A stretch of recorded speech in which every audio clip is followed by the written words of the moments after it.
بسم الله الرحمن الرحيم الحمد لله رب العالمين الصلاة والسلام على أشرف المرسلين وعلى آله وصحبه أجمعين أما بعد. وفي رواية غير الترمذي احفظ الله تجده أمامك تعرف إلى الله في الرخاء يعرفك في الشدة.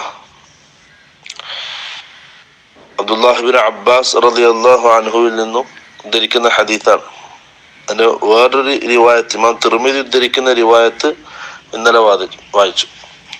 തിർമിദി അല്ലാത്ത മറ്റുള്ള മുഹദ്ദിഥീങ്ങൾ ഉദ്ധരിക്കുന്ന റിവായത്ത് ഇഹ്ഫദില്ലാഹ തജിദുഹു അമാമക്, നീ അള്ളാഹുവിനെ സൂക്ഷിക്കുക, അള്ളാഹുവിനെ നിനക്ക് നിന്റെ മുമ്പിൽ കാണാൻ കഴിയും. എന്ത് പ്രശ്നങ്ങളുടെ സമയത്തും പരിഹാരം അള്ളാഹു നൽകും, നിന്റെ കൂടെ അള്ളാഹുവിന്റെ സഹായം ഉണ്ടാവും.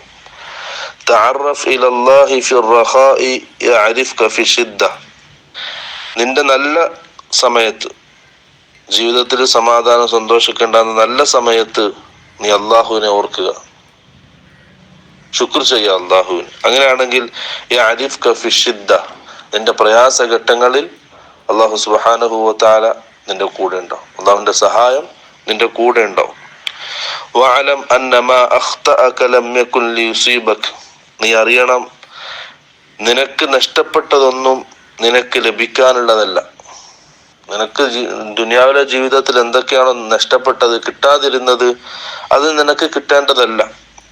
വമാ അസാബക ലം യകുൻ ലിയുഖ്തിഅക, നിനക്ക് ലഭിച്ചത്, നിന്റെ ജീവിതത്തിൽ ഷർറാണെങ്കിലും ഖൈറാണെങ്കിലും അത് നിന്റെ ജീവിതത്തിൽ കിട്ടിയത് ലം യകുൻ ലിയുഖ്തിഅക, അതിന് കിട്ടാതിരിക്കേണ്ടതുമല്ല. അല്ലാഹുവിന്റെ തീരുമാനമാണ്. അതുകൊണ്ട് കിട്ടിയതിൽ അമിത ആഹ്ലാദവും, അള്ളാഹുവിനെ മറന്നുള്ള അമിത ആഹ്ലാദ പ്രകടനം, നഷ്ടപ്പെട്ടതിൽ അതീവ ദുഃഖം, ഇത് രണ്ടൊരു മുഅ്മിനെ സംബന്ധിച്ചിടത്തോളം ഇല്ല. അവനെ സന്തോഷിപ്പിക്കുന്ന ഖൈറ് ലഭിച്ചാൽ അള്ളാഹുവിന് ശുക്ർ ചെയ്യും, അള്ളാഹിന്റെ ഭാഗത്തുള്ള തൗഫീഖാണ്. ഇനി എന്തെങ്കിലും പ്രയാസമുള്ള കാര്യങ്ങളാണെങ്കിലോ അവൻ ക്ഷമിക്കും, സബറാണ്, അതും അള്ളാഹിന്റെ തീരുമാനത്തിൽ അവൻ ക്ഷമിക്കും. അതാണ് മുഅ്മിന്റെ സ്വഭാവം.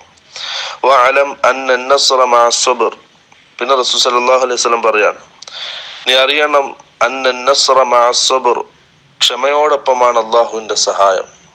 കുറേ പ്രയാസങ്ങൾ ഉണ്ടായി ക്ഷമിച്ച് അവസാനം അള്ളാഹുവിന്റെ സഹായം വരും.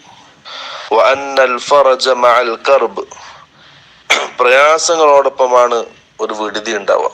ജീവിതത്തിൽ ഞെരുങ്ങി മുറുങ്ങുന്ന വലിയ പ്രയാസങ്ങൾ ഉണ്ടാവും, പിന്നെ അള്ളാഹു ഒരു വിടുതി, ഒരു പരിഹാരം നൽകും.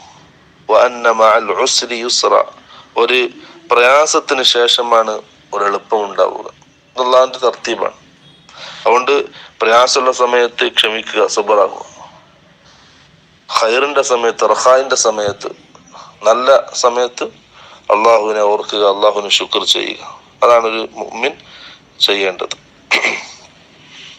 ഇതാണ് ഹദീസ്. വആഖിറു ദഅവാനാ അൽഹംദുലില്ലാഹി റബ്ബിൽ ആലമീൻ. അസ്സലാമു അലൈക്കും വറഹ്മത്തുള്ളാഹി വബറകാതുഹു.